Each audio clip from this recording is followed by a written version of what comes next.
Oh no, People it's my say I'm toxic, and honestly, I don't care.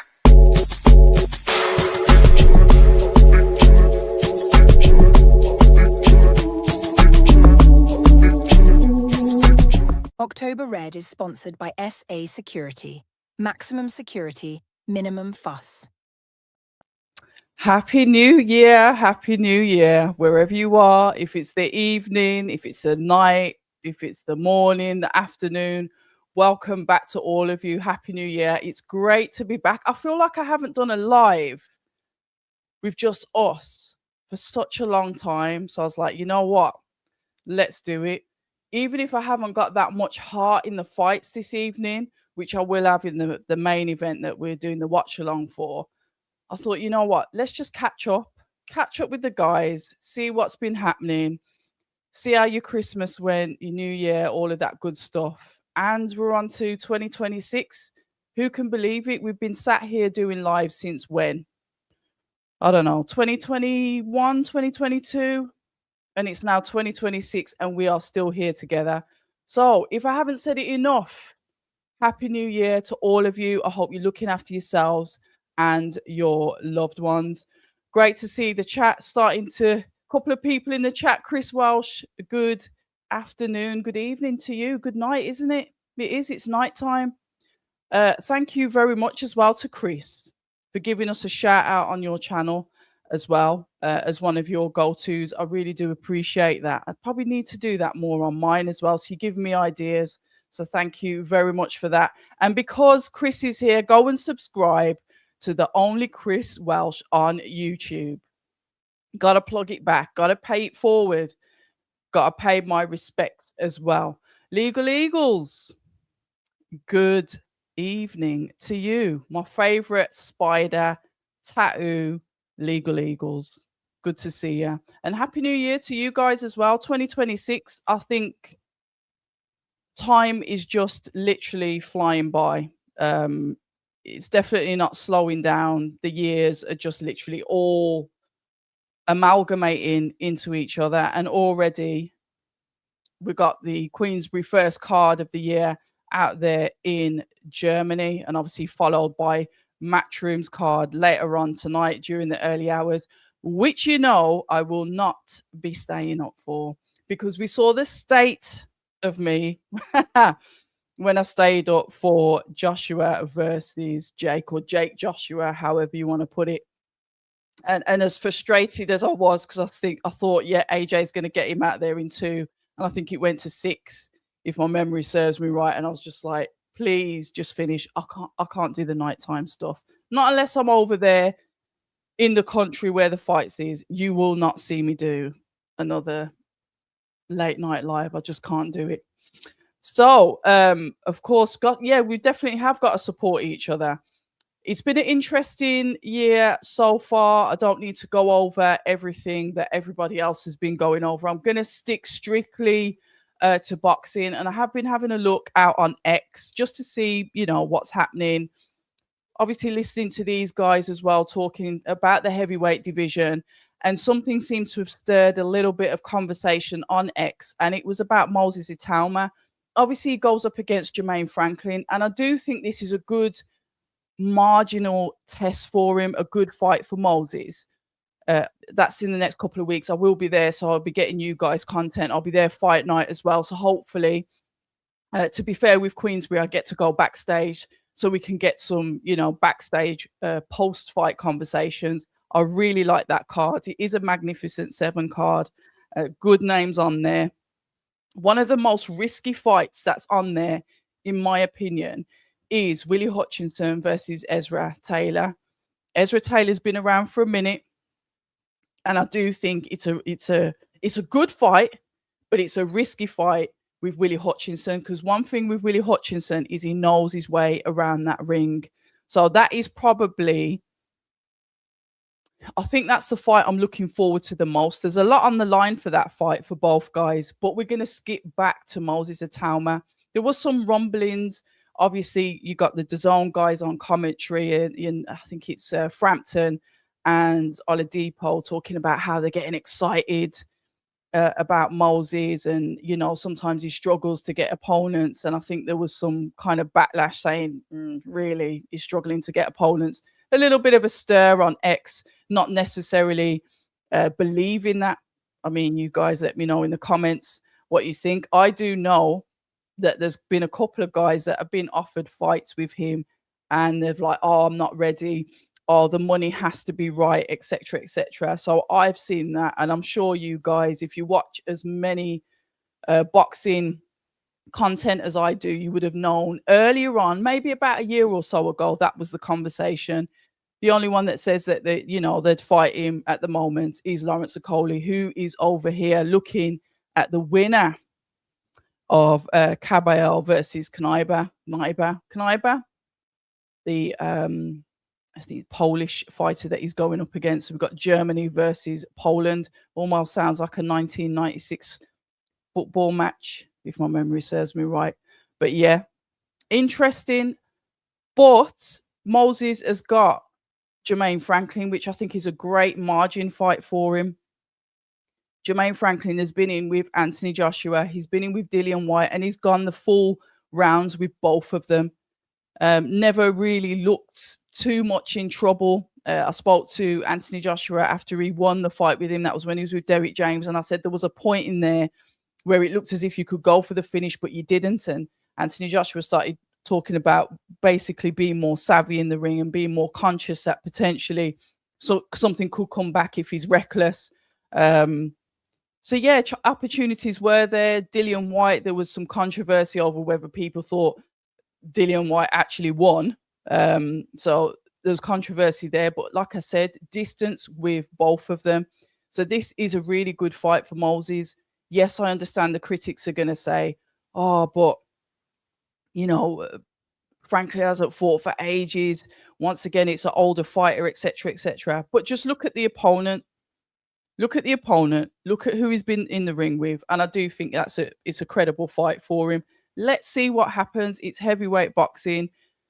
Jermaine Franklin is as tough as they come. And like I said, he stayed in there with big punchers. Joshua and Dillian, they're punchers. They can punch. Joshua more culmination of shots. Dillian Whyte's got that one punch power. And none of them got him out of there. So to me, that's a great matchup. We'll see what happens. That is on Saturday, January the 24th. And I will be at that fight getting you guys content. And on the media day, the press conference day, the Thursday before. So that's what, a couple of weeks away. I'll be there getting you content for that. But once again, if you've just joined us, this is the watch along. The heavyweight watch along. There is no footage. It's just me, myself, and I, and our wonderful subscribers. We like to call this conversation and commentary, and it is for Ajit Kabayel versus Damon Knyba, who I think is fighting. I think he's a top-ranked fighter. Obviously, Kabayel is Queensbury, managed by Spencer Brown. He goes into this fight with, I think it's 26-0. He's got 18 of those knockouts as well. He's had a really good run. Last, obviously, 2025, he fought Makhmudov, Sanchez, and obviously the Zhang fight. I think that was February 25. So he's been out for what? Just under a year? And I think it's more or less the same. No, Knyba's been in October. I've got some notes here, so you know I've prepped specially for this session. Knyba fought last in October, and he also fought in June and February 2025. Fights in the US, Newark or New York. He's out of that side, and he's 17-0 with 11 KOs. On paper, a very good fight. We don't know how it's going to end up. I should say that Ajit should do it. Being out the ring for just under a year, will he have a bit of ring rust? I know that he's been out there sparring.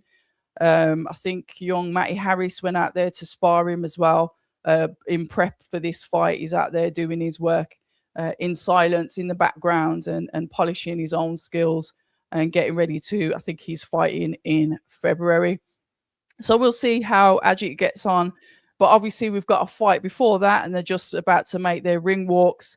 And it is Granit Xhaka, German, and the Croatian Peter Milas. These guys, 19 fights, 20 fights. So their numbers are looking really good as well on paper as Milas makes his ring walk.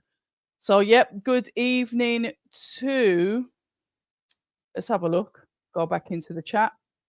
Monkey Dragon 9545. Good evening to you as well. The only Chris Welsh. I hope everything is okay with Anthony Joshua. We are all thinking of him, and I can only second that. I'm not one of these that's going to go on about it. I've chosen to just keep my mouth shut, basically, give him the privacy that he needs. There's a lot of channels that are talking about it. I'm sure they're making money or gaining popularity from talking about it. That's not my style. I'd rather sit down and speak to him when I see him,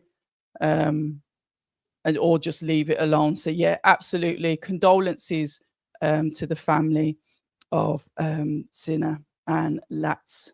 Condolences, sincere condolences to them. And I hope, Anthony Joshua gets all of the support and help along with the family of the deceased that they need. Very, very sensitive time for all of those. H. Hakan, good evening to you as well. Yeah, I went early, Star Fox, only because obviously I said I was going to do the last 3 fights, but it started a little bit earlier. The card started at 5:45 instead of 7. So we're running early, and the floater's just come off as well. So yeah, we're early. Let's have a look. October Red, so we know what time the Dalton fight is. I don't know the exact time, Foxy, but it's going to be the early hours of the morning. It's New York time, isn't it? And what are we in the UK? We're 5 hours ahead, so it's going to be silly o'clock, and I'm just not doing it. Happy New Year to you as well, Star Fox. Good to see you in here. Only Chris Welsh is saying Kabayel deserves the Usyk fight for me, but Usyk is entitled to fight who he wants. And I think he's going to, isn't he? Obviously, he's dropped 1 belt. Is he going to drop more? What is he up to? There's boxing, heavyweight boxing is kind of up in the air. Obviously, with what happened with Anthony Joshua, he's kind of taken a back seat. Tyson Fury is now out in the front seat again, putting up pictures of him in the gym. Potentially, is it a comeback, whatever? We don't know. Everything is up in the air at the moment. But what I do like is that the guys, Ajit Kabayel, is having a fight. Lawrence Okoli is out there to make his presence. So the guys are still keeping busy fighting for their number 1 spot, number 2 spot under the main title.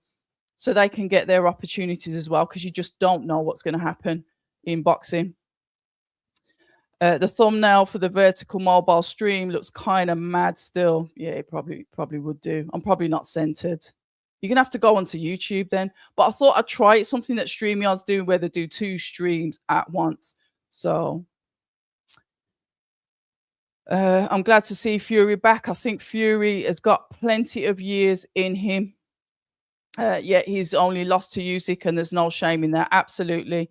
There is no shame in losing to the most elite fighter, which it looks at as this gen of boxing, multiple undisputed weight champion. So yeah, the accolades speak for themselves, and I think because I think Usyk will get a lot more respect when times have gone by. Either he's not here anymore because of old age or whatever, or maybe in 20 years' time when they start to look at old footage of him and really give him the flowers that he deserves. It's just a shame he really doesn't get that credit as the skillful fighter that he is. Foxy, good for you, Foxy, because I ain't doing it. Foxy says they're going to stay awake. Hopefully Dalton can get the job done versus the... he's called Subaru Matthias a cheat. Interesting.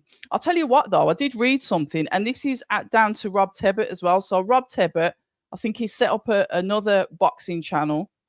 I can't remember the name of it, but I've got a lot of time for Rob Tebbett because he's a great, very, very great, very, very good interviewer. There's a lot of... Well, this fight looks like it might end early. He's done a lot of content with some great fighters that I've got so much information of, so I could then go on to speak with those fighters, and a lot of the references were originally from Rob Tebbett, and that's when he was with Boxing Social. So this is a very, very long time ago. But what I heard is that there was some objection talking about Subriel Matthias on the gloves by Team Smith. So I think maybe he's had to change his gloves. I don't know what the brand of the gloves were, but there was some issues with the gloves. Team Smith put up a little bit of a complaint about it, and I think they're probably going to run with that. So interesting. Eddie Hearn, Rob Tebbett spoke to him, and we're looking at potentially Bam re-signing with Eddie. I think he's put in another great offer to keep the fight. Obviously, Bam Rodriguez, fantastic fighter, skilled fighter, and still very young. Still very young. There's still chance to potentially grow, go up in weight, and become a multiple weight world champion. Great fighter. So we'll see what happens with Bam, because I think there was some questions asked about that. But going back to Matthias, I think with the press conference, I don't know if you guys have caught up with the press conference with him and Smith. He sort of made some allegations that he was sabotaged, that somebody tried to sabotage him in that fight. So I don't know if he's alluding to the fact that something happened with his PED test. Who knows? When it comes to the drugs, it's a total mess. You either fail or you pass.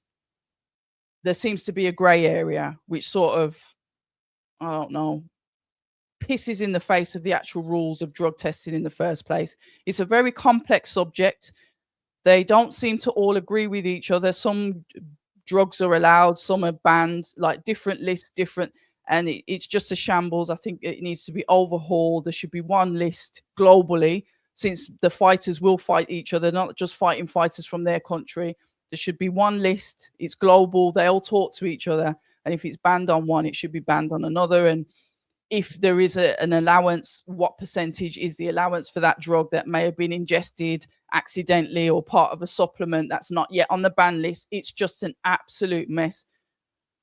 It's a mess. So sometimes when it comes to the drug stuff, I just sit out of it. When I spoke to Subriel, because his interview's on my channel, I didn't know anything about the drugs, and I think it was about a couple of days after that it came out. So it looks as if they used me as a little bit of a PR just to test the waters of the UK, which I didn't really like. But whatever, we are here. So let's have a look. Somebody's written something. I think it's in Arabic. And Abdullah, apologies, I can't read Arabic. Fury and Akoli are contenders for Dad Bod of 2026. Who you got? I've actually spoken to Akoli and said, listen, you know, your brother's really good on the fitness or whatever. Just get the S&C, get back in the gym. You know, just work on your. I'm not saying that you have to look like an Adonis. Speaking of Lawrence Akoli, there he is with his manager. I'm not saying that you have to look like a fitness Adonis, but I'm saying just put some effort into your fitness as an athlete. You know, not everybody can look like Tyson Fury and still move around the ring like Tyson. That's Tyson Fury. He's an anomaly, isn't he? He's never gonna, you know, come in looking like he's carved out of stone. But his skill speaks for him. But, you know, I think as an athlete, you really should take care of yourself. And dad bods aren't the one for boxing. Foxy said it's all mind games from Eddie against Matthias. Proper wind-up merchant. Yeah, they're going to do it, aren't they? Pre-fight. You never know when somebody's going to get into the head of the fighters. These two are having a right scrap. I should be commentating on this, but I am here for the main fight. I've started early, guys. So if you've just joined me, it is commentary and conversation. I'm doing more conversation than commentary. I'm here for the finale. But what I wanted to do tonight was to catch up with you guys as subscribers, just to see what you think. You guys are thinking about what's happening in the boxing world at the moment. So I am going to be a little bit selfish. We are in round number 2 of 10. I'll probably jump onto comms with this in a bit. But at the moment, I'm going to stay in the chat. So if you want to hop out and hop back in, by all means, that's up to you. So let's have a look. Only Chris Welsh says Matthias going Eubank Junior style at press conference against Hearn. Yeah, that was there. It was quite interesting. And the smirk on his face while he was saying things and then putting the mic down. I spoke to him, really great guy. But like I said, when it comes to the drug stuff, it's just it's a mess, and it's just a grey area. It's not strict liability, because if it was, there would be no grey area. But unfortunately, there's a lot. So I'm just like, you know what, you lot sort it out, and I'll just stick to asking the questions. So Chris goes on to say, my only opinion is if you fail your test, you're a cheat. And that's just my opinion. I will not call him a murderer after what happened with Maxim. Yeah, Dashadev. Yeah, I spoke to him about that. Dadashev, sorry. That's over the top allegation. It is, but it's always going to bring things into question, isn't it? It's like I said, it's just an absolute mess. Dana should have started a cracked out division. Imagine these guys. This is a good scrap. Ref separating the two. German. You know what? I'm really happy that Queensbury have put this show on in Germany, because at one point Germany was a little bit of a hotbed for boxing. So it seems like they're bringing something back over there. Ajit Kabayel's clearly selling tickets. These guys, one of these, where are these guys from? German and Croatia. So, you know, they've got the crowd behind them. You can hear it. I'm just keeping one eye on the boxing as I'm talking to you. Speaking of Dana White, his first card is, I think it's Friday the 23rd. It's the day before, obviously, the Queensbury show in Manchester with Atalma and Franklin. So I'm not sure about the whole card. I'm not sure who's on that. I know that he's still going on about getting rid of the belts and all of that stuff. He's done a really in-depth interview. I think it's with Stephen A. So I'm going to probably have a look at that and potentially do a news and reviews on that interview. Just break it down, see what he's saying, and what Zuffer's going to come out with. Look, it's going to be their first show, and I always give anybody the benefit of the doubt when it's your first show. I'm not expecting him to come out, you know, bolting out the gate with a fantastic first show. We'll see what happens. Benefit of the doubt. No doubt there will be fighters that will be speaking to him. No doubt they'll be going around doing their little magical tricks, seeing who's still in contract or who they can wangle out of a contract to get to sign to fight with them. But I think what may be under threat is the American fighters. I can't see them potentially coming over here and trying to poach the fighters from here, but maybe fighters, PBC, top ranked fighters, may be at risk. Maybe they can offer them something. Who knows? First fight is Friday, the 23rd of January. Let's see what happens with that. Happy New Year to you, beautiful Golden Dragon. Happy New Year to you. Not happy with Oscar's recent words. Seems like they're very clearly ducking the Boots fight. Yes, he did say, didn't he? I think he's talking about a 60-40 split, obviously. And I think he said 5% for the winner as well. So that could potentially be 65-35, depending on who wins, obviously. The winner gets that extra 5% docked or added on, sorry, I should say. I think what he came out and said, and this is Oscar De La Hoya, he was like, look, however you want to look at it, he said, why are you just looking at fighting Ortiz? Why aren't you looking at other people in the division? Why are you coming for him? So if you want to fight him, I tell you what, we'll do it on my terms, and you've got to pay more money. However you want to look at that is however you want to look at it. But when it comes to business, when somebody is in demand, if Ortiz is in that much demand, he can afford to try and put the price up, whether it works or not. Because as you know, it's business. It could backfire.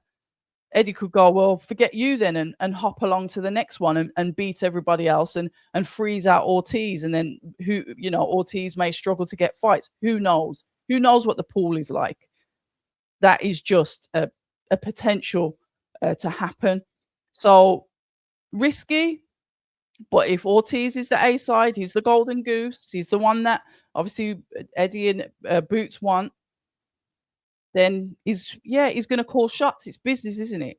We might not like it, but that's just the way it works. We don't know about potential splits that certain fighters have demanded, or the promotional companies have demanded, because it's not all the time that we get to see those figures in public.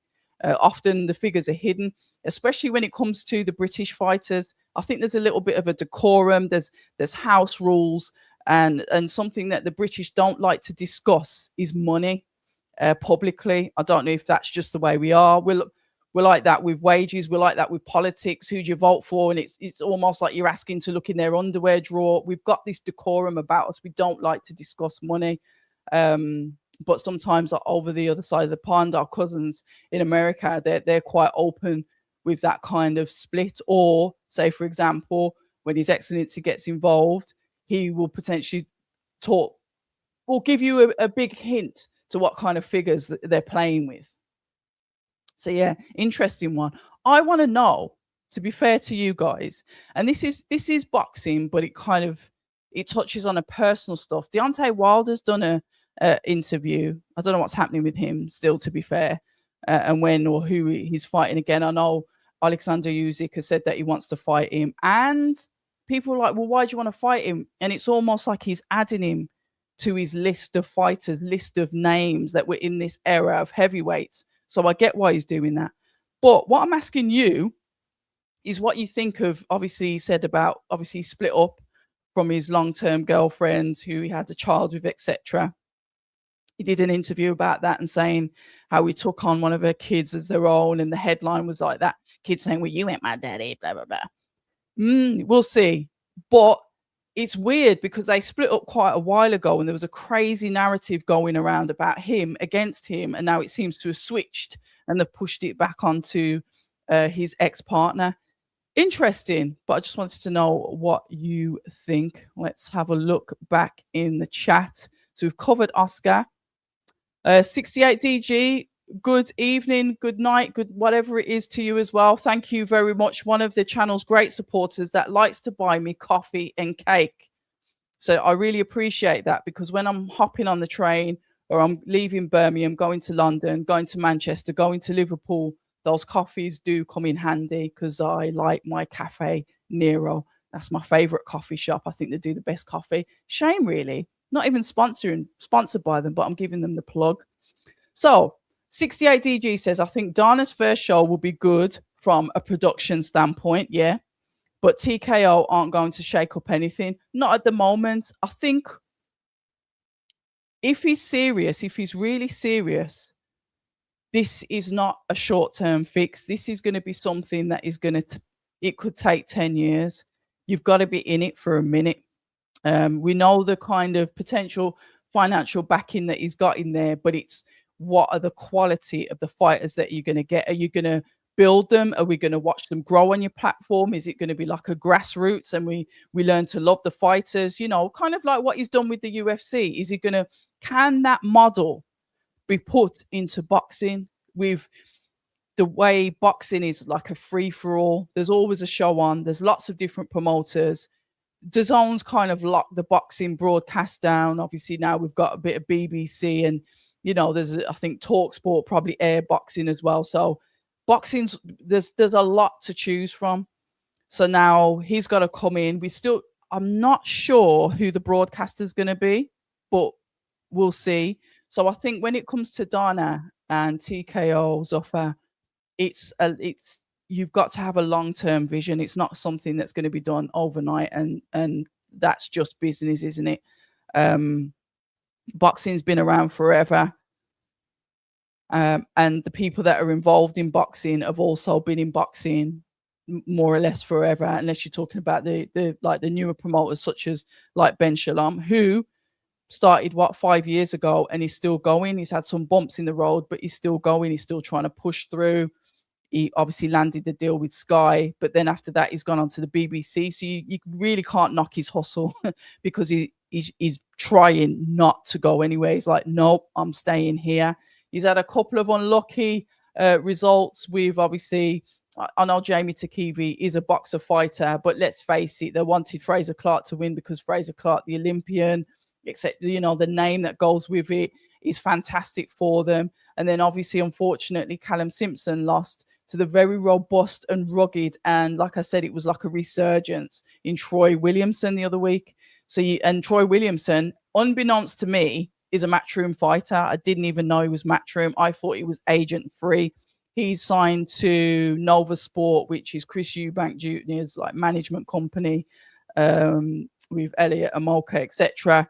So he's under them, but he's now with Matchroom. So when you talk about Dana, you know, is it what type of fighters is he going to sign? What's his plan? What's his strategy? What are his intentions to do with Zofa and TKO? Obviously, we know that they tried to put an amendment into the Muhammad Ali Act, which was great for like fighter insurances and stuff like that. But then your manager can be your promoter, so you're kind of like locked in. There were pros and cons of it, and it was bipartisan as well over in the US. So, you know, there wasn't really any disagreement between the both parties, because obviously it has to go to what we would call the House of Lords. It's got to go through as a bill before it comes at actual law. So there's all sorts of stuff going on in boxing. So also, I want to see the cards, because if they do the promotion, say the lead up, you know how they look at like the behind the scenes with the fighters, the UFC style. If they bring that model in, where we get to know the fighters, the style, who they are, etc., you'll buy into the fighters. And I think we need to take advantage more of that in the UK. You know, I'm Miss UK when it comes to fighting. I really want to, you know, get to know those fighters. And if you watched any of the conversations that I've had with fighters, that is my approach. I want the audience to get to know the fighter. So you're not just backing them because of their boxing style, ability, or whatever. You're backing them because you actually like their personality. You can relate to them in some way. And once you get that personal appeal across to the public, I think you're onto a winner. Not everyone's going to like everyone. I get it. However, if you get your cult following, you're in a good position, because obviously that benefits ticket sales, benefits you having fights in your home city. There's all sorts of advantages. And if you're a really good fighter, it's even better. So we will see what happens with that. Foxy goes on to say Oscar is just trying to make the deal complicated so it doesn't happen. The reason why Matchroom DAZN are desperate for the Ortiz boots is because it's one of the best fights to make this year. And yeah, 100%. But in that awkwardness or being complicated about it, if he feels that he can call the bluff and try and get as much money out of it as he can for himself and his fighter, why not? Would you do the same thing if you knew you was like that was the fight to make? Like you said, the number one greatest fight that can happen this year? Yeah, I think you would. I think anybody would. Hey, Mr. A, good to see you. I have not seen you for ages. It's great to see you. Happy New Year to you as well. Oh my gosh, it's been absolute ages. A is one of my long-time subscribers that really does know how to make me giggle on here. He's done everything on here to me. Laughing at when I told you guys that my kids call me the Black Megamind because like the size of my head and stuff, and he was screaming about that. I had some little Christmas elves. Funnily enough, they've gone missing, but I had Christmas elves with me, and then he said they looked like Sonny Edwards. Then he tried to say there was a ghost walking behind me. So yeah. Everybody, Mr. A. Django, how you doing? Good to see you. Brooklyn, New York. Oh, great. So your fight, you're going to be watching the Dalton Smith fight, Subriel Matthias, on your time. So that's nice for you. Your city, your hometown. Are you going to the fight, or are you going to watch it from home? I won't be doing a watch along, by the way, because you're not seeing me like a zombie again on here. Right, here we go. I went to a Wilder event in Brum. Is that Birmingham, Alabama, or Birmingham, UK? A couple of years ago, my brother was embarrassing wearing a bronze suit. Is that support? That's support. Oh, here we go. Hi, James. Good to see you. Paramount is the broadcaster, I think. Okay, fair enough. Beautiful Golden Dragon said, would you ever do an interview with Bernard Hopkins? Really enjoyed the Buddy McGirt interview. Absolutely. If I can get the American veterans on the channel, 100%. It's just getting through to them, because obviously they don't follow me. They don't know who I am. So it's going to go into their requests folder. I've tried to get several times, to be fair, Roy Jones Jr. back on the channel, because we did keep in contact for a bit, but I don't know if my number changed or his number changed. But I really want to get Roy Jones Jr. back on the channel because I think he was probably the first, if you want to call it, boxing interview that I did on my channel, which got me a lot of subscribers, like all at once. So yeah, 100%, I'd love to do those. I want Mike Tyson, but we'll see what happens with him. Right, 68DG, the UFC brought up Strikeforce, Pride and other MMA promotions and their stars. Dana can't do that in boxing, and the TKO 80-20 money split won't work. Has that been confirmed that they are going to do an 80-20 split? Because I have got notifications on my phone, but only about the Muhammad Ali Act. But I'm not sure if it covers all the financial constraints that are on there. Or is that 80-20 what we know that he does in the UFC, and you believe that he's going to bring that over to boxing? Is that fact? Because it might be, but I've just missed it. Johnny Cash 2673. We are in round number 6 of 10, I think, for this one. So I'm gonna say about, I don't know, about 15-20 minutes maybe for the main event, Johnny Cash. So it's not on at the moment. We've got Shayla and Milas in the ring. It seems to be a bit of a nice to-in and fro-in with them. I have to have one eye on them, but obviously I'm in the chat for the main thing, for this. I beg your pardon. Right, James Douglas is saying it's a difficult fight for Dalton tonight. I do agree. Will be a great win if he does it. Shame, looks like the fight is not selling at all. I don't think you know what, James, thanks for bringing that up, because I'm not even sure that I'd be able to watch it anyway, because it's not on DAZN or where is it actually being broadcast, because Eddie Hearn didn't have the purse bid for this one. It was somebody else, and then it's on a, what is it, pay-per-view.com, some random broadcaster. So I don't know. But if you've just joined us, thank you very much. If you could hit the like, the subscribe, if you want to come back again and you want to get notifications, I really do appreciate that. I'm Abs of October Red, and it's Saturday night, and that means it's fight night. We are doing conversation and commentary for the main event on this Queensbury card out here in Germany, which is Ajit Kabayel versus Damien Knyba. I hope I've pronounced that properly. We've got the German versus the Polish fighter. Ajit obviously fights out of Germany, and I think Knyba fights out of US, New York. I think that's where he's listed as his hometown. So yeah, interesting fight that is. Knyba's been more active, like I said earlier, but Ajit Kabayel, we know what he can do. The best thing that Knyba can do, if I'm going to be honest, is just try and stay out of his way, because once Ajit gets on the inside and he's comfortable on the inside with his timing, he's quite slick, it could end up being a short night for Knyba.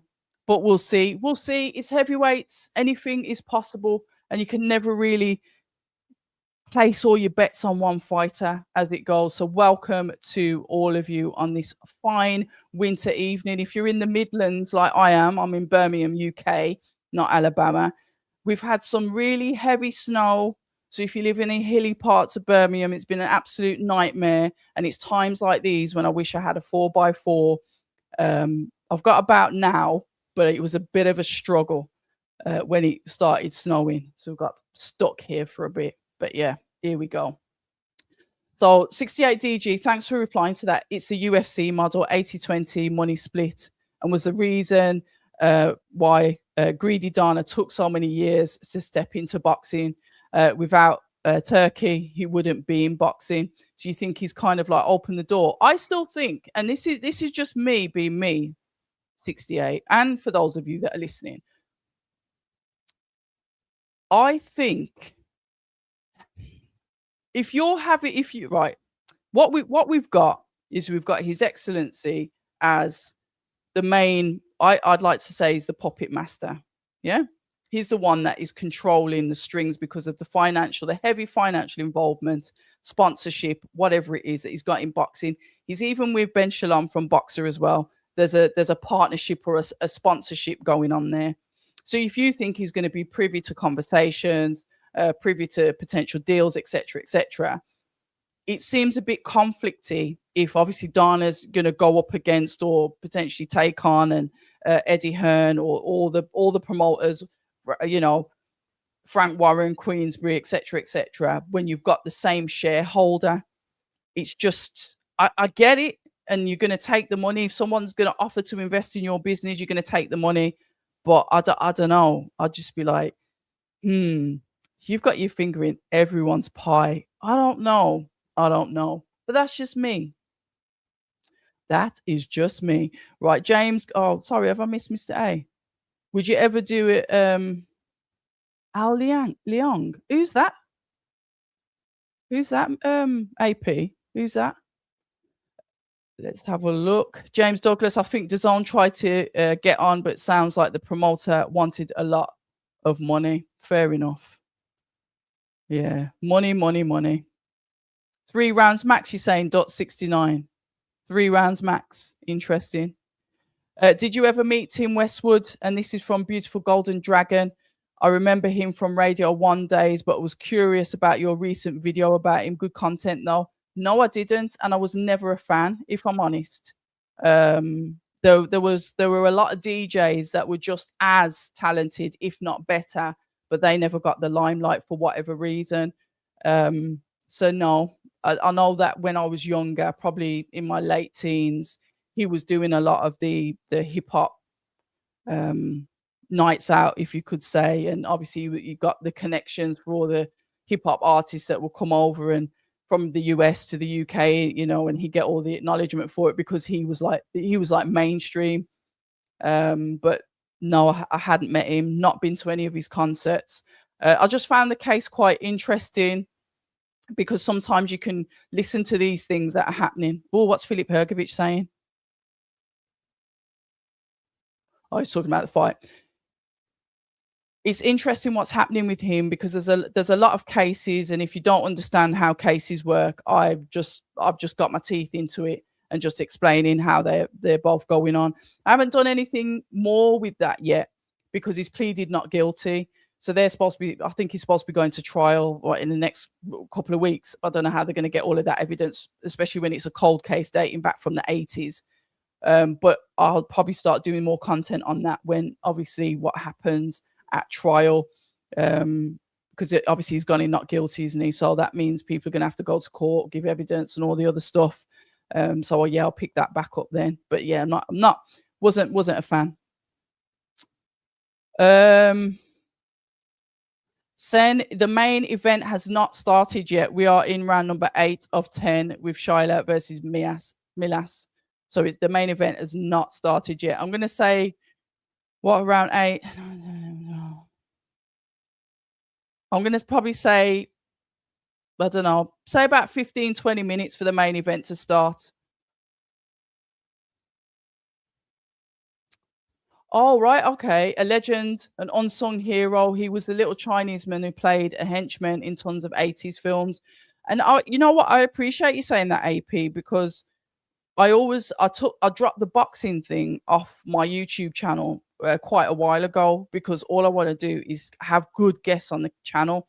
It doesn't matter whether you're a fighter, actor, singer, whoever you are. I want to try and get different guests on the channel because if you're a conversationalist, you should be able to speak to anybody. My expertise, like you said, you put his name and I was like, who was that? And you know what you're like. Half of me thinks you was trolling, but I'd love to get loads of guests on the channel. So yeah, David Rodigan. But you know what? He was good though. And it's really weird because he did put on the Yardman accent as well. So if you didn't know who he was, because I think when I first heard of him, I thought he was like a black guy from Jamaica. But yeah, like I said, sometimes when you step over into a genre that is not for you, you get more credit because it's like, oh, look at him doing that, like that impersonator syndrome. Do you know what I mean? AP goes on to say Westwood was always known as a wrong un, and I could never stand him. See, I didn't know that about Westwood, to be fair. I'm a great fan of hip hop. That was like the genre that I'd listened to when I was younger. God knows what's happened to it now. Some of it's all right, but some of it, but yeah, not a fan. But it'll be interesting to see what happens with him. Very, very interesting.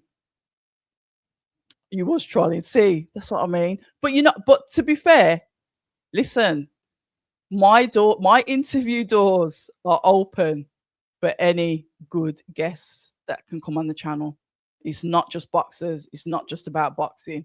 It's just about getting good conversations with people. As you can see, you can put up different playlists. The boxing's dropped off it. It's media, and that's what it is. So here we are. It is Saturday night. So good evening, good night, good morning, good afternoon, wherever you are in the world. I'm Abs of October Red, and this is a live watch along. It is conversation and commentary for Ajit Kabayel versus Damien Knyba. So it's a fight before. There was loads to catch up on. I haven't done a live for ages, so you've had to listen to me rabbit on, but engage with the chat about everything that we've been up to, everything that's been happening on X, and obviously a couple of fights that have been on tonight's card as well. So yeah, we've gone over Oscar De La Hoya. We spoke about Moses Atauma. I think Roman Fury was on. I think he got criticized for the early stoppage, but he didn't do it. So whatever, fair play, got stoppage. We spoke about obviously Rob Tebbett's interview that he's done with Eddie Hearn. That seems to be the one channel that I've looked at. I tend to, when the cards are abroad, I'll find a channel, check their content, and then I'll just stick with that channel and try and get all my information off them, because there'll always be continuity with each interview, so it's easier. We spoke about Oscar De La Hoya and the 60-40 split. Yeah, so we've covered quite a lot this evening. And Ricky 2459, good evening to you. We're in round number 9 of 10 of Shayla versus Milas. It looks like it's been quite an interesting fight so far. It looks like we've got Southpaw versus Orthodox. And are we switching? So I lied. And that's Milas, I think, that's switching stance here. Seems if it's been quite an interesting fight so far. My eyes have been in the chat and not on the fight. So let's have a look and see what's going on here. We've got Shayla just doing some work there, but Milas just pushing him back with the hard, stiff jab. He jabbed through the guard again. Milas is using his lateral movement. Let's have a look. Milas at the center of the ring, throwing that nice jab. Probably leaning into it a little bit, though. It's almost like he doesn't want to get too close. Maybe the shots that have come back from Shayla have been a bit heavy.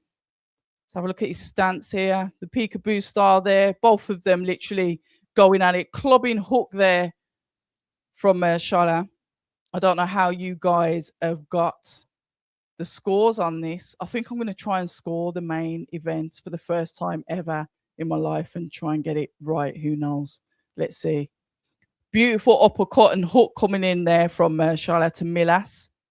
Both guys in the clinch. The ref separates the two. We saw the ref on the floor earlier in that Herrera fight. That was interesting. Herrera reminds me of Extension, the guy that was murdered in America, the American rapper. It reminds me of him. I don't know why. Let's have a look. Milas now.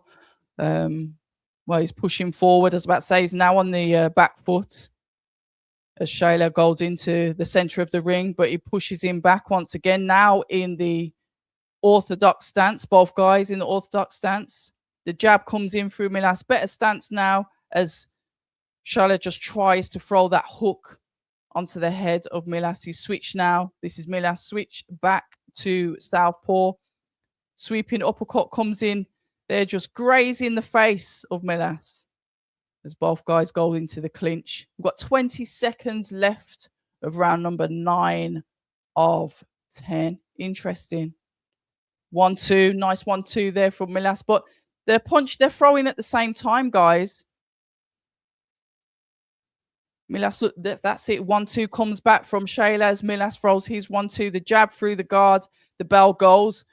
It looks like we're going to be going into the final rounds before we head into the main event. So if you've just joined us, a very good evening to you. I'm Abs of October Red, and this is a live watch-along conversation and commentary, our first of 2026. Let's have a look. What female boxing fights are you excited for? Oh, Azare videos. I know the Elif Turhan's just been announced. She's got a new fight coming up, hasn't she? After what she did to Beatrice Ferreira. Insane. I don't know, if I'm honest. I don't know. The fights that I'd like to see, I don't know if they're going to happen. I'd like to see Alicia Baumgardner with Caroline Dubois. I'd like to see Alicia Baumgardner with Amanda Serrano. But these are fights that are potentially not going to happen. But I don't know. It's a good question. I don't know. Except for the ones that I've just mentioned. Double jab coming in there from Shayla. As he's on the back foot once again. Throwing in the 1-2. Silas comes in. Switching stance from southpaw to orthodox. Beautiful jab there from Silas. Knocking the head back of Shayla. The hook's coming in. Oh, wow. Beautiful hook there from Shayla. Just the dipping of the legs. Sorry, from Milas. The dipping of the legs of Shayla. Nice work. He's got a nice stiff jab he has. Oh, hooks again and he goes down. Beautiful hook comes in there from Milas. Shayla's down on the floor. He's a bit wobbly on his legs as he gets back up. The ref is counting him. He's wobbly on his feet. He's out of breath. The ref's looking at him. Can he keep still? Can he look at the ref? He lets him go back in again. We are in the final round. And I think Milas is going to go for it. And he's going to try and get that hook once again. Yep, Shayla gets it. Goes in for the clinch. Milas pulls back. Throws the same shots again. Just that sweeping hook. He just can't miss with that hook. Oh, he's going to go down. He's going to go down. The ref is even saying to the ref, you should stop it. But the ref does nothing. And Shayla goes down on his back. Milas looked at the ref like to say, I don't think you should let this carry on. The ref didn't do anything. Towel's gone in. Yeah, have to be safe from yourself. That ref, what a load of. Yeah, even right, the team. Yeah, but no, look, it's kicked off in the ring from Team Shayla's gone up to Milas having a go.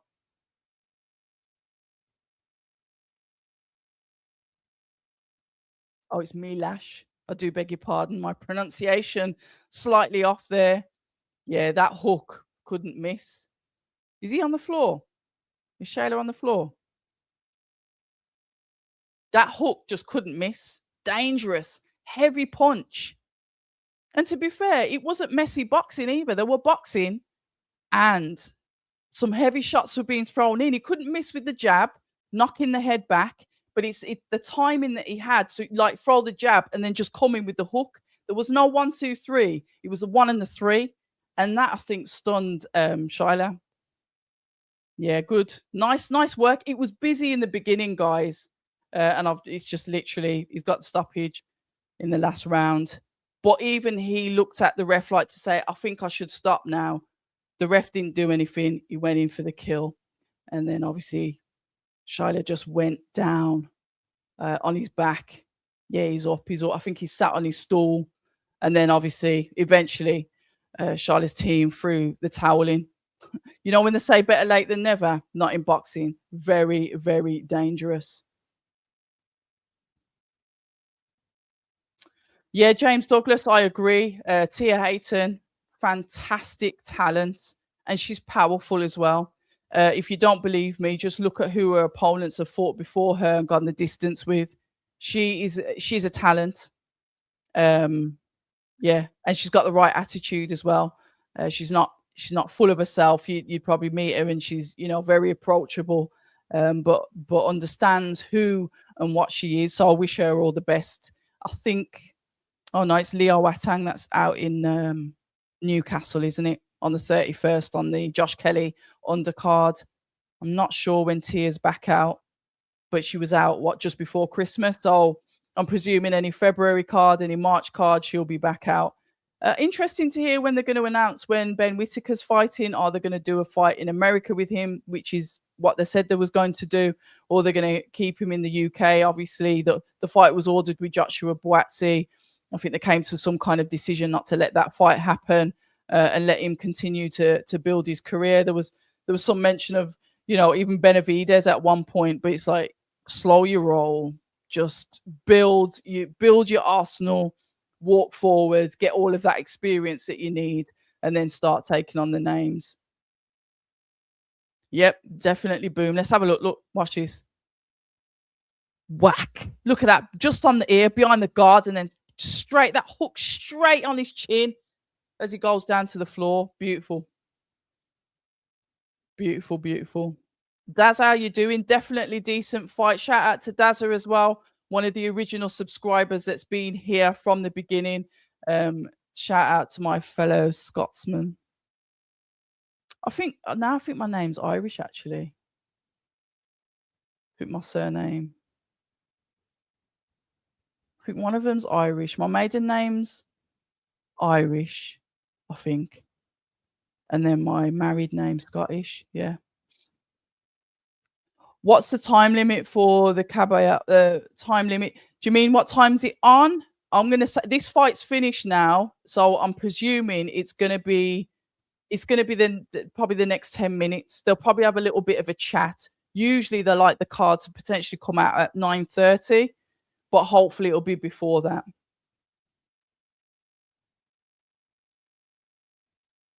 Hopefully that answers your question. Right, James Douglas, Subra Matthias fight gloves were rejected by the New York State Athletic Commission following a complaint by Team Smith. Yeah, we mentioned that earlier, and that was by Rob Tebbett. Yeah, we mentioned that earlier, James.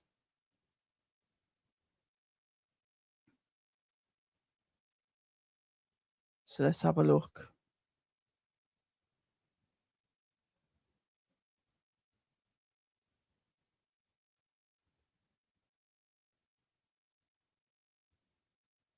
Who won?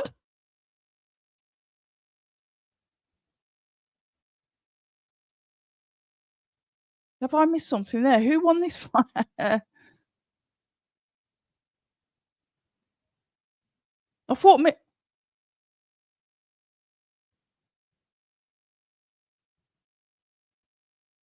have they announced who's won the fight? I thought he got it via stoppage. All right. I thought, wow. I thought, what's going on here? Bear with me. I'm just waiting to see the announcement of who has won the fight. It's got to be me, lass. He stopped him.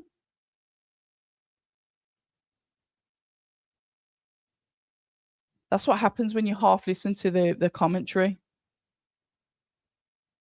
Let's have a look and see what happens.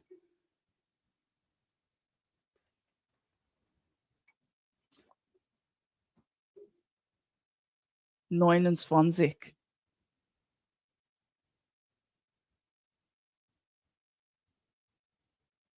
Yeah, Milas got it. I was thinking, what? Trying to listen to the commentary there. Right, if you can see, look, I've even got my little scorecard up.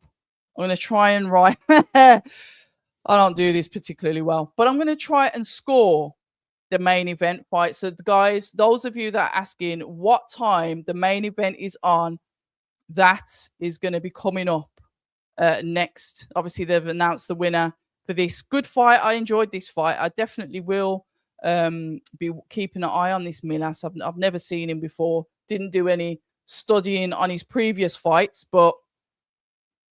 and this is what I'm saying. Sometimes it's really good to do the fights in other countries because you get other fighters from other countries get to showcase themselves.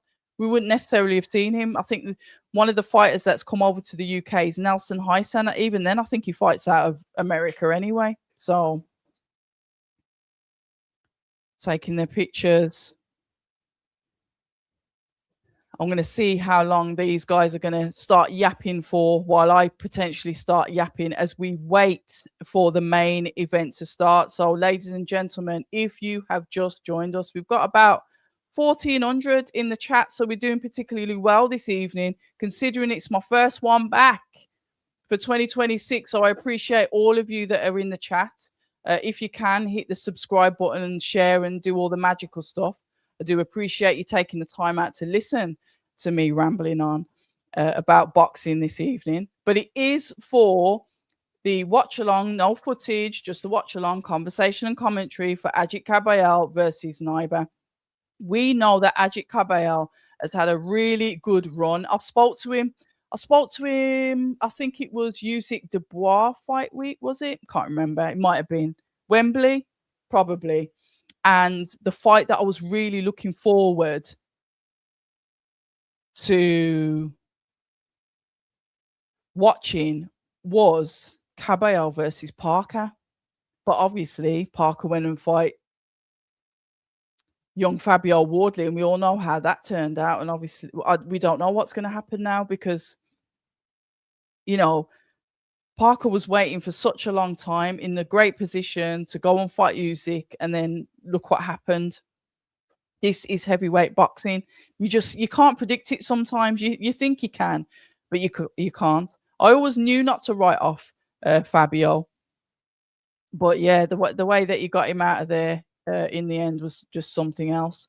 So yeah, so Ajit Kabayel won't be fighting Parker. I think Lawrence Okoli is over there waiting to smell the blood to see who he can fight. He's trying to put himself out there, and you've got to rate that because sometimes you've got to do the graft. You've got, as a fighter that may not have that big profile, that may not be supported by the promoters, or you're not the star boy, you're not the top of the class. You've got to go out there and put your face out there and say, hello, I'm still here. Don't forget about me. And that's what he's doing. I think a lot of heavyweights should do that. I think they should turn up to fight. I think they should make themselves busy. At the end of the day, when they do get paid, they're compensated well. And you really need to look at your opponents close up. So why not go to the fight? So I will say respect to Lawrence Okoli that's gone out there to Germany. Yeah, we'll see how it goes. Let's have a look. Peter Raymond, it's a new year and we need latest updates for... Oh, are we starting this again? Ladies and gentlemen, if you've just joined us and you're not used... We've got like a little bit of a boxing community here. Sometimes we argue with each other as well. It doesn't get too nasty, but we're like that. We're like a family at Christmas that hasn't seen each other for ages. And when we get together, it can be good, it can be bad, it can be all sorts. But I guarantee you it's fun. Now, Chris, and I'm sorry to do this to you again, Chris. We always start on Chris with his relationship. And please don't take this as bullying. I don't want my channel take it. It's banter. We do banter Chris about who his girlfriend is at the moment. And Chris usually says, get back to boxing. I haven't got a girlfriend, etc. But yeah, you'll get used to it. If you come again, this banter will be here. And Peter Raymond, I don't think I've seen you for a minute, so you've just popped out of nowhere. Django says, your watch-alongs, magnets, they are always fun. Can you imagine? And I do these sober. Can you imagine if I liked alcohol? I'd be on the ceiling. Jada Herrera was on earlier, got knocked down round 1, then came back and stopped Ricardo Nunes later. It's a step up he needed, and it shows Herrera is still raw for a world title. And I do agree with that. You got knocked down round 1, and then obviously the referee got... I don't know what happened to him. Fell over just before the stoppage because I think he went behind Herrera to pull him away from Nunes. He got Nunes with a beautiful shot. I think it was a hook again, which he looked like he was out on his feet. Yeah, it was a good fight. But like you said, when you think about fighters like Abdullah Mason, not yet. Not yet. Just keep on doing what you're doing. Build Herrera because he is good. Don't get me wrong, he is good, but not yet. Not for the likes of Abdullah Mason. I saw them. I think Sam Noakes was on the list. Sam Noakes is a Queensbury fighter in fight. Maybe I don't think they'll do that though. To be fair, because they're in house, they might not necessarily put those two together. There was a couple of other names on there. I think Shakur's going up. Javante Davis, we don't know what's happening with him at all. I think so he might be actually Herrera might get elevated. I don't know where he is in the rankings actually, but yeah, not just keep him away from Abdullah. No, Abdullah something else. I like Abdullah. Yes, Crispy Komodo, how are you? Good evening. Happy New Year to you. And yeah, Chris will always move on through it. We get it. Jazzy Jabs, I haven't seen you for ages, but I'll tell you something, Jazzy Jabs. I have seen you moonlighting on other channels. Comments, you know. I get a bit precious when I see that. I'm thinking, what are you doing here? So I've seen you about, Jazzy, but good evening to you. That ref, Tino Timo Hi is it Habigorst? Look like the fellow who does the voice for Homer Simpson. Yeah. Moses versus Wardley, Martin says. Ooh. That's interesting. Martin, I'm gonna leave that up to the chat because that's a very in fact, let me pin it. Right, I've pinned. Is that on the screen? It should be on the screen. Right. I'll leave that to the chat because that is a very, very that's interesting. And you know that I think, and this is just me, and I don't know anything. If one of them's gonna have to leave that gym, and I don't think it's gonna be Moses, because remember they're in the same gym. They might not exactly be trained by the same trainer per se as such, because I know Fabio's had his trainer from way back when, but they can't both be in the same gym and fight each other. So I'm going to leave that pin there. We've got 1,800 listening live now. So if you can, hit the subscribe button. I do appreciate all the subscribers I've got, but I'm greedy and I want more. I don't need more, just want them. So yeah, I appreciate all of you listening in tonight. We are going into the main event. It hasn't started yet. We've got ads on the TV. There is no footage. It is conversation and commentary. It is a heavyweight bout. And yeah, we're going to go into the chat while we wait for that to air when the ads are finished. So that's the answer that can answer Woozy. Herrera needs 2 more fights, then put him in. 2. You reckon 2? I don't know. Crispy Komodo, Happy New Year to you too. Yes, all good. How about yourself? I'm all good. All the better for being here with you guys. Like I said, it's been ages since I've done one of these. I miss doing our watch-alongs. We do have a laugh. We do have fun. So I said, you know what? I know it's in Germany. I know it hasn't got all the British fighters on it, but you know what? Europe. It's next door, isn't it? Time zone, not a problem. Let's do it. Oh, Chris has got a girlfriend then, but they're in the talking stage. That's it. We are mates. That's what they all say. Martin is saying that he reckons Moses beats Fabio all day. You can't write Fabio off though. You just can't. And you just can't. Fabio's a bit of an anomaly. And I understand it, you know, he's done really, really well to get where he's got. And what I rated so much about Fabio was when he gave so much credit, and in fact, all of the credit to Dillian White for believing in him, for backing him, and for getting him into the position that he is today. So I really like that about Fabio. The one thing with me, when don't bite the hand that feeds you, isn't, you know, and he didn't do that with Dillian. So I like that. Moses is extremely dangerous. He's athletic. He can move in and out very quickly. And we know that he's got that one punch power as well. Yeah, I don't know. Wardley, Crudder, more experience. Okay. You man are done for. Good evening. EJ, good evening to you. Good to see you. Happy New Year to you all. EJ Boxing, I've got to shout him out as well. I feel like I do a bit of tribute. EJ, when I first started my channel, he was the one that hooked me up to get interviews with fighters, to get interviews with trainers when I was just starting out. He must have saw my channel, said, you know what? I can help you do this. I can get this person on your channel. He gave me so many different numbers, introduced me to loads of different people like online. He even introduced me to Dillian White. He was the one that made the connection with myself and Dillian White. And obviously, you know, I get on with him quite well. So that's EJ Boxing. So like I said, there's certain people that have done so much for me. I can never like sit here and not say thank you to them. So EJ Boxing Live, thank you very, very much for all of the support that you've given me throughout years. Right, the only Chris Welsh goes on to say Moses is very good, but I still need to see him v world level opponents. He will blow Franklin away. Franklin's movement is terrible. I've seen an old grandma move better. But you say that, Chris, but Anthony Joshua couldn't stop him, and neither could Dillian White. So I think if Moses gets that stoppage, I think that's a massive statement because he's so tough.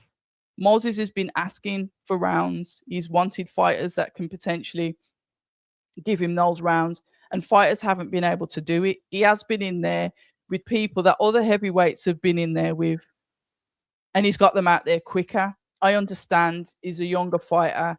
The names aren't necessarily as credible. Look, he could blow Jermaine Franklin out the water. I'm not saying that he can't, but I still think it's a good test. And like I said, he can't go back down. When he starts fighting the likes of, Jermaine Franklin, he's going to start being put in the mix with, Lawrence Okoli said he'd fight him. So we see what happens there. Fights are there. Abs just popped in to drop that comment into chat. I've got to go. Peace out. Martin, look after yourself. Happy New Year to you. Jazzy Jab says, I thought I'd packed it in. First time your channel has popped up in my feed in months. Never. There's always content on there. Definitely not packing it in. I know a lot of people would like me to pack it in, but I ain't going anywhere. So, no, definitely still here. Probably not attending as many fights as usual, but if I'm not, I'll be doing the watch-alongs. So, yeah, definitely not packing it in. Wrong one for that. Eamon 6237, please like and share, my people. I really do appreciate that. Very, very much. Very kind of you to say that. Peter Raymond goes on, exactly. That's what they all say. And we're going back to Chris Welsh again. Star Fox goes on to say, Okoli not only... Star Fox. Where's Skyliner? Okoli not only bit the hand that fed him, he ate a whale. AJ and the whole 358 team. 258. The trolling. It continues. He doesn't care, though. He went and sparred Jake Paul, didn't he? Yeah, you got to give EJ his props. Deutschland was gibt. Germany was what? Oh, I haven't done German for ages. Yeah, shout out you, man. I've done 4 as well, man. Like Star Fox. Oh, I've got the originals in here. It's emotional. White movement was terrible too. AJ don't like moving, and AJ always struggled against smaller opponents and was down in confidence with punch resistance. Yeah. So what did you think about his fight with Jake Paul then? Because I thought he was a bit tentative in that as well, But fair play to him. Even he said, I think Gareth A. Davis must have did like a post-fight interview with him, and Gareth was obviously saying what some of the critics were saying, and AJ was like, yeah, I don't blame him for saying that. I should have got him out there earlier. So even he was self-critical of himself immediately. So he says, yeah, let them say what they want. I get it. So Moses is fighting Jermaine Franklin done for. Let's have a look. Franklin can clinch a Talma. All he wants is a Talma will just punch his arms away. Then it's good night. Yeah, the thing is, a Talma can get you. One of the moves that I like that he did, and it's when he fought on the back foot and he caught that guy. I don't know who he was. He wasn't anyone special. I can't remember what he was. Can't remember his name. An American chap. And he caught him as he was coming in, and it literally looked like his the way that he just knocked he spun. It's like he was trying to punch at the same time, but Moses got him and he spun from the shot and fell on the floor. Beautiful work. Jazzy Jabs, George Warren turning into Madame Two Swords himself. He's quite a nice guy. He's not a fan of doing interviews. I did get to say I pinned him down once. I got him to speak to me once. Very, very nice guy. I've been to the office and they're all very nice at the Queensbury head office. I went there. I made myself busy and managed to I asked for permission to go there, and it just didn't just turn up at the door. Please, sir, can I have some more? But I went there, and the office were fabulous, very accommodating. George was there, lovely guy, great atmosphere in the office. But equally, I've been to Matchroom offices as well. The whole team, fabulous guys. A lot of these people in boxing, behind the scenes, the ones that you don't necessarily see, the ones in charge of the media, the ones that do the promos and stuff, absolutely fantastic, creative, artistic friendly, great people that aren't necessarily in front of the camera. I might try and grab some of them sometimes and get them on. Right, let's have a look. You Man of Done 4 says AJ can actually resist punches. He's only been knocked out twice on his feet, never out cold. What did Dubois do to him then? Well, he wasn't out cold because he still tried to get up, but he tried to get up and he weren't getting up, was he? Yeah, you're right. He wasn't cold, but he weren't getting up. Right, let's have a look. Eamon says AJ keeps saying he's learning on the sweet science, but he's an overthinker. And you know what? I do agree with that, Eamon, and I get it because I used to do that. I used to overthink absolutely everything, and all it does is it takes away today's peace because you're constantly going over things in your head all the time, different scenarios, different outcomes. Usually when you're an overthinker, you're not a positive overthinker as well. You think quite negatively. So it really doesn't help. But everyone really is still learning, aren't they? But he's got a lot of skill. And if he was to just to press that and do what he does, wow, look at his outfit. He's come out as a knight. Knyba's come out as he's got like wings on his outfit and he's come out with like soldiers.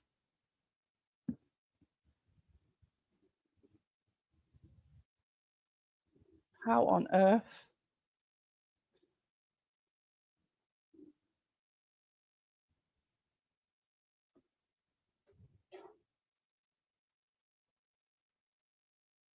He's come out in a knight's outfit. That's absolutely insane. I like that though. He's got knights walking him to the ring. And is he dressed up as an angel? Anybody from Poland that's in the chat that can actually give me the reference of what he's coming is, what's the significance? Forgive my history knowledge on Poland. I will apologize now. I do like it though. Here we go. No, I will not be showing the fight. Sorry. It's conversation and commentary. There is no fight here. You'll have to subscribe to DAZN like the rest of us. Sorry, Martina. I love that outfit as he climbs over the ropes. And this is the Polish fighter, Knyba, that's getting into the ring. He dons red and white, patriotic colors, the colors of his flag, tassels down the arms of his robes, hood over his head.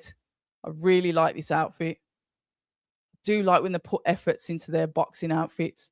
And now obviously the Kabayel will be called out next.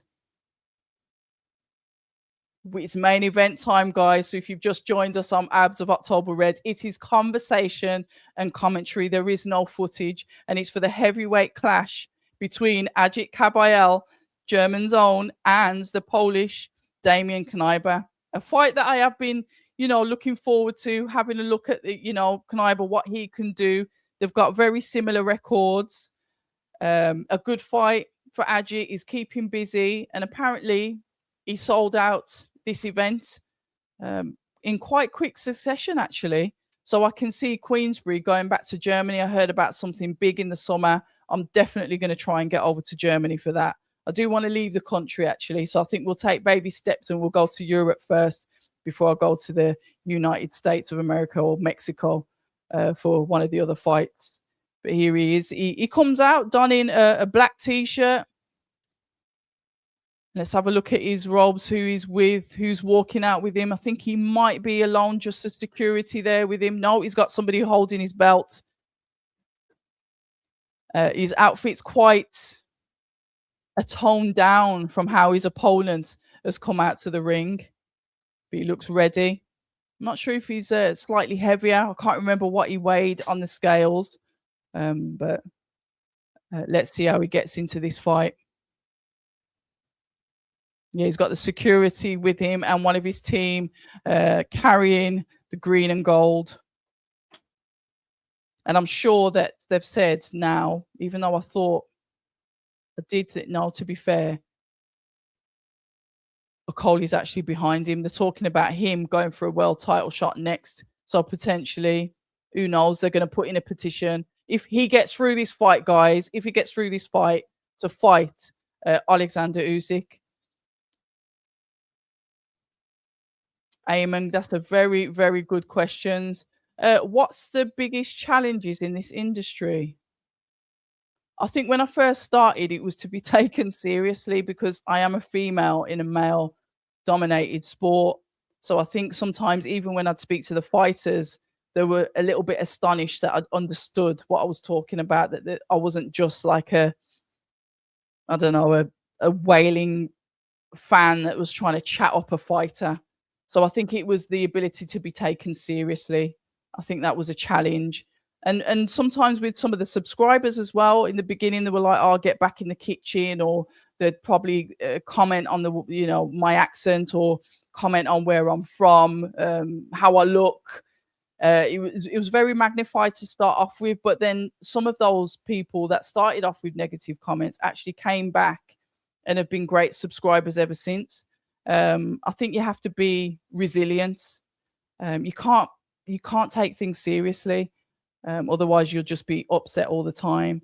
But I've met some great people, the promoters, the fighters, the teams, the people that put up the rings, the one that walk them out, the fighters out to the ring, the coaches. I've met so many great characters in the sport. It just negates anything negative that's happened. But as you know, in life, Eamon, you can't have the good and not have the bad with it. You have to have both. There's always going to be a balance. But the one thing is resilience. You have to be resilient. This is what I love doing. I love speaking to people. I love getting to know people. It like for a purpose. I'm not one of these people that just starts randomly speaking to strangers in the week. However, like the profession, whatever profession it is, I love to get to know people. And like I said, I've got resilience anyway. And I'll finish this when I'm dead.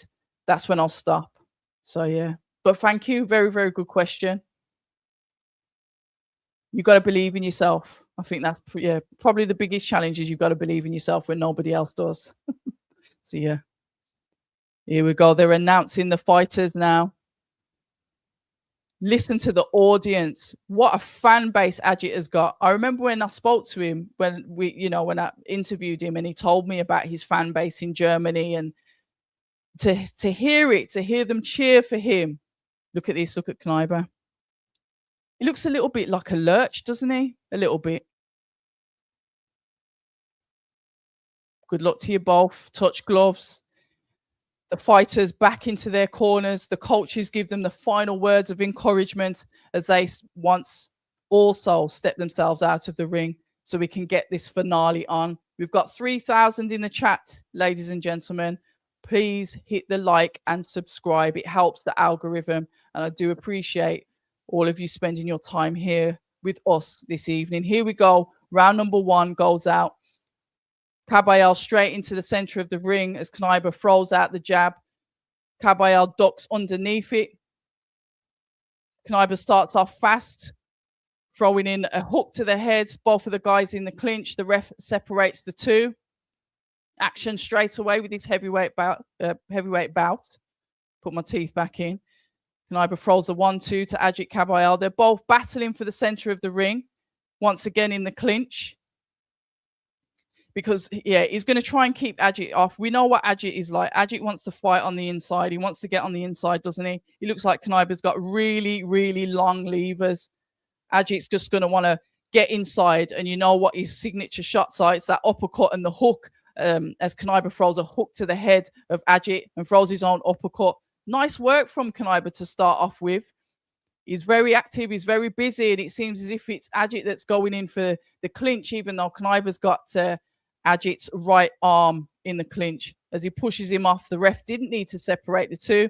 Ajit in the center of the ring. The hook goes into the body as Ajit goes in as if he's going to go from the clinch. It looks as if he's been just a little bit bullied here by Knyba, who's the taller fighter. He's got the longer levers, who's pushing him away as he tries to come in on the inside.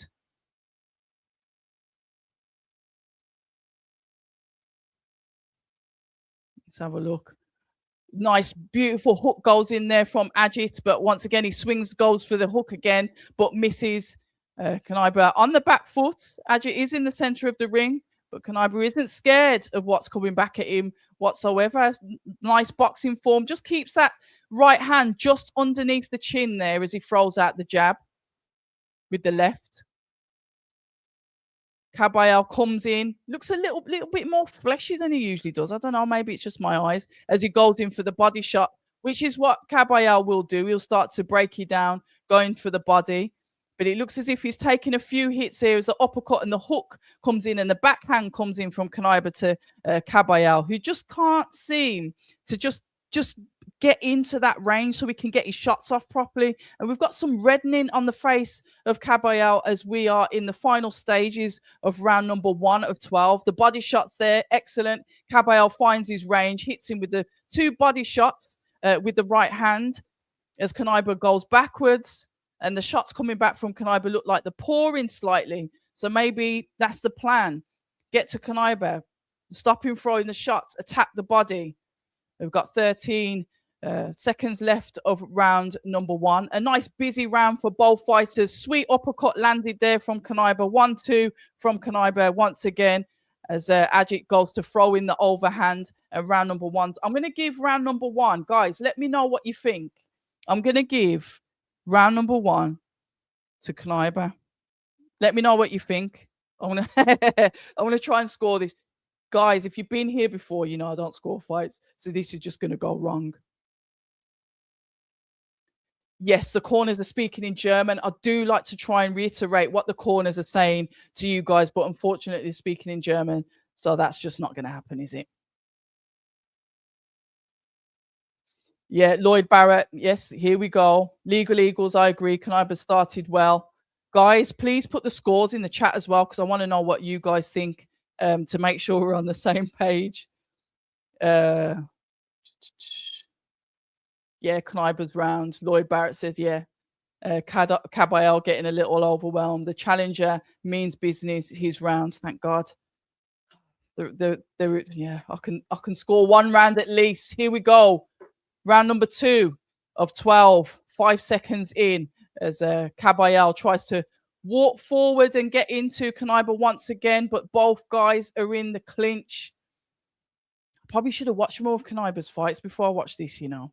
He's got really, really long levers. Backhand lands nicely there from Kabayel.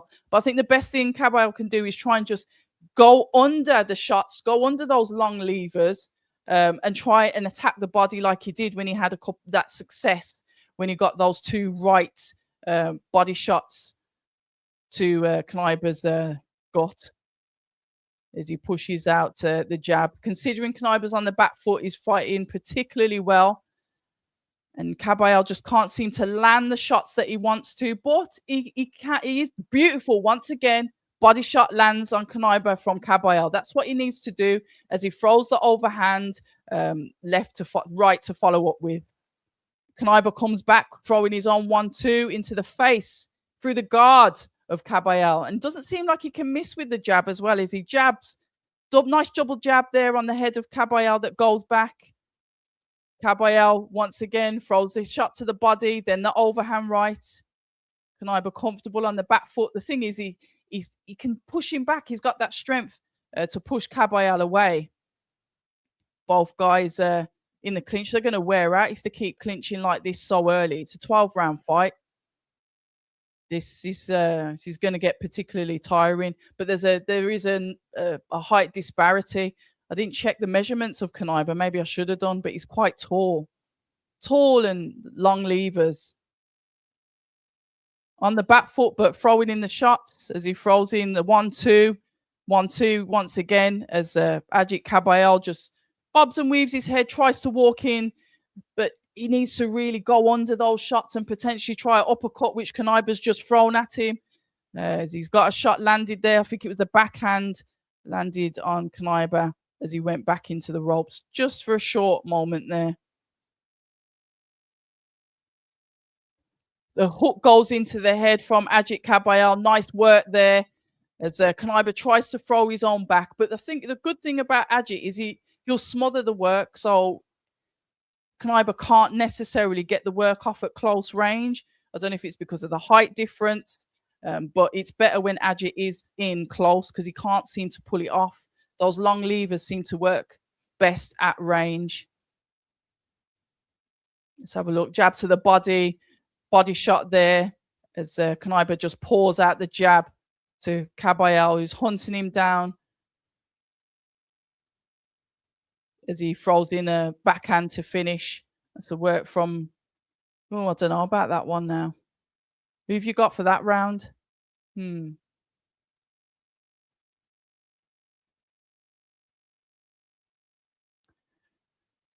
Let's have a look. Eamon says, I'm not watching the fight live. I'm just listening to your commentary, so can't really score the rounds. See, Camille's got Knyba for this round. Who have you got for this round, guys?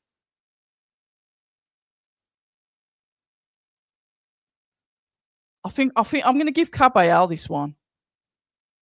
Don't know why. I'm going to give. Yes, it was kind of even, wasn't it? But I'm going to give it to Cabayel. And what are you saying, Django? Kabayel should stop respecting the dude so much. 68 DG says it's an even round. Yeah, let's see. Let us see how it carries on. Here we go. Going into round number 3 of 12. I always say when the rounds go fast, it means it's a good fight. So 10 seconds down from round number 3. As Knyba throws out that long lever, that long jab, and Ajit Kabayel just tries to get on the inside. But you've got to look at it when it comes to point scoring. It's that jab. Some of the jabs getting through, don't get me wrong. Kabayel's keeping his head offline, so they're not all landing. But I want to see a little bit more of a game plan from Kabayel and not just him like marching forward and then throwing the shots off as he gets inside. Try and set something up. You can see here that Knyba is very, very happy with that jab. You know the jab's going to come. Parry it, slip under it, move to the right, throw in a body shot. Just be little bit more savvy with the feet. Let's have a look. The jab comes out. The pouring jab comes out from Knyba. Once again, guys are in the clinch. An uppercut came in there from Knyba. Once again, 1-2 from Cabayel. And just to give you guys a visual, Cabayel is on the front foot. Knyba's on the back foot. But albeit he's on the back foot, he is fighting particularly well. When Cabayel gets in on the inside, he's smothering the work from Knyba. So Knyba can't get his shots off properly. It seems as if Cabayel's waking up a little bit now. Let's have a look as the jab from Knyba is used as more like a keep away from me rather than a fight. Ajit Kabayel now starting to attack the body. 1-2 to the head. But you know what he wants to do. He wants to get to the body so he can start doing his, what I like to call them, Street Fighter route moves, when you find what move works to hurt your opponent and you just keep on doing it over and over again. And that's how I find Ajit as a boxer. Let's have a look. 1-2. Knyba comes back with a backhand. Seems as if Knyba might be slowing down. Beautiful shot there. I think he's wobbling on his legs. The overhand work coming in from Ajit Kabayel as he continues to go for the head. Knyba is very unsteady on his feet as he throws out a jab. The ref's really having a good look here. Both of the men in the clinch. Kabayel really caught him with a shot there. Really unsteady on his feet. Let's have a look. As he goes in for the hook, he's going to go down. The ref's waved it off.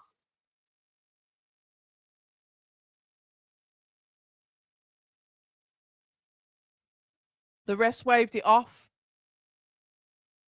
That was very, very premature. That is like, for me, that's like a date that's gone wrong. I mean, all right, don't get me wrong. He was unsteady on his feet. But that was, to me, it could have let him carry on a bit. That would be I'd be very, very frustrated if I was that fighter. Yeah, well, the day I get my scorecards out is the day that I don't actually need them because Ajit Kabayel gets to stop it. Look, he was going to win. He was going to win. He was unsteady on his feet. He was going for the kill. But that was as premature as a date gone wrong. But let's have a look. He's still down on his stool. Am I premature saying that it was premature? Let's have a look. He's sat down. Is he shaking his head in like disbelief? He's sat on his stool though. He's not standing up yet. But congratulations to Ajit. But I do believe that just on the surface of it, like I said, I can't see Knyba because everyone's around Ajit. Let's have a look. Backhand. He comes back. This is just on the replay on the slow-mo, guys. He throws out the jab, doesn't touch Ajit. Throws out the jab again, doesn't. Ajit like taps, feints to the head, goes for the overhand. Knyba pushes him back with the backhand. There's a cut on the head as well. 1-2. That's when he starts to get a bit wobbly on his feet as he throws back the backhand. Body shots, and those body shots really work from Ajit. He's got a lovely, lovely body shot. 1-2 as he throws back. You can see he's unsteady on his feet. We said that in the comms. 1-2, holds on to him for dear life. Uppercut comes in. 1-2. You can see he's unsteady on his feet. Shots coming in. 1-2-3. That one missed. Ref's having a really good look here. Overhand, sorry, coming in from Kabayel. Knyba throws back. Uppercuts. Hook, that hook comes in, the hook once again, and the ref waves it off. Yeah, it's probably a bit prem still. Don't get me wrong, he was unsteady on his feet. He probably was going to get the stoppage anyway. But to me, that was a little bit prep. Just give him the benefit of the doubt. I mean, look, I don't want to see, anybody seriously hurt, but it has, and he protested at the end of it as well. It's got to be more convincing than that. But congratulations to Ajit, because he would have won anyway. So well done to him. He's throwing up his native flag there. So congratulations to him. Well, ladies and gentlemen, 6,442 people in the chat. So we've had a successful evening. I really appreciate each and every one of you that have been here. But as per usual, I've got a shout out to those in the chat, the ones that interact in the chat. I can't do this without you. Otherwise, I'd be talking to myself and a bunch of numbers on the screen. So I appreciate every one of you that have made the effort to comment in the chat. Let's have a look, see what everyone else is saying. Oh, I can't read the different languages. We've got some boxing gloves in there. Yeah, Lloyd Barrett says that was too early. 68 DG says, typical, that ref is always doing that. You man are done for. Wow. Yeah. Django says you could have experimented on him more. Yeah, it was definitely early. Legal Eagles, another early stoppage. Should have given him a few minutes to see what happens. Yeah, I totally agree with that. Madman Boxing, great watch along October. I thought the stoppage was too premature, but I thought that Cabayel was very effective with the body shots. Yeah, absolutely, throughout the contest. And shout out to you as well, because I don't think I've seen you on here before, so welcome to you. Great watch along from Durango. Yeah, it's Mr. Sharp, isn't it, by the way? Yeah, I've got to remember that.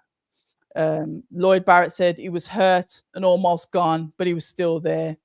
Yeah, Baron and bruises, awful stoppage. Yeah, it wasn't the best, was it? It was an interim world title fight. That ref probably had a bet on the round. That's not from me, by the way, ladies and gentlemen. I am reading out the chat. October Red, do you think Kabayel is a true heavyweight body snatcher? Yeah, I think he's dangerous, yeah, because his body shots work and we know what he does. He wants to get inside and he wants to break you down. And remember how he fought Zhang. Zhang's a fight that sticks out in my head. Body shot, uppercut, body shot, uppercut. And you could see that that's what he was trying to pull off here. Not necessarily with the uppercuts this time. It was literally the body shots and the overhands, going for the taller fighter. But it worked. Early stoppage, he would have more than likely, it was going to happen anyway. It was just a bit premature. DAZN commentary was so biased for Kabayel. Was it? Okay, so what did they give him? Give him all the rounds then? That doesn't surprise me. That's just the way it goes.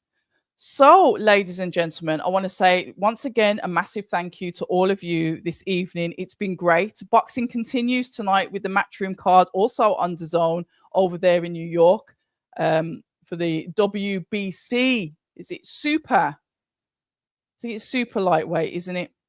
Super lightweight championship between between Subra Matthias and Dalton Smith, a match that's been surrounded by controversy. And I stand corrected. It's not on DAZN, is it? It's on another channel. So I guess I won't be watching that, and I'll be watching the highlights.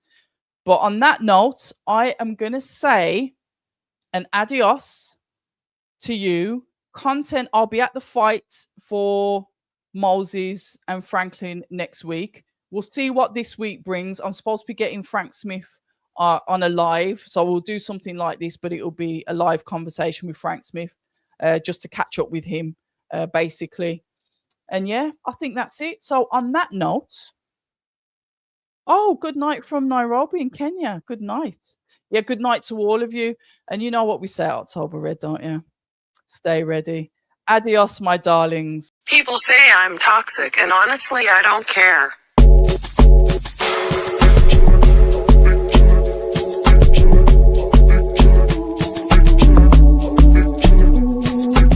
October Red is sponsored by SA Security.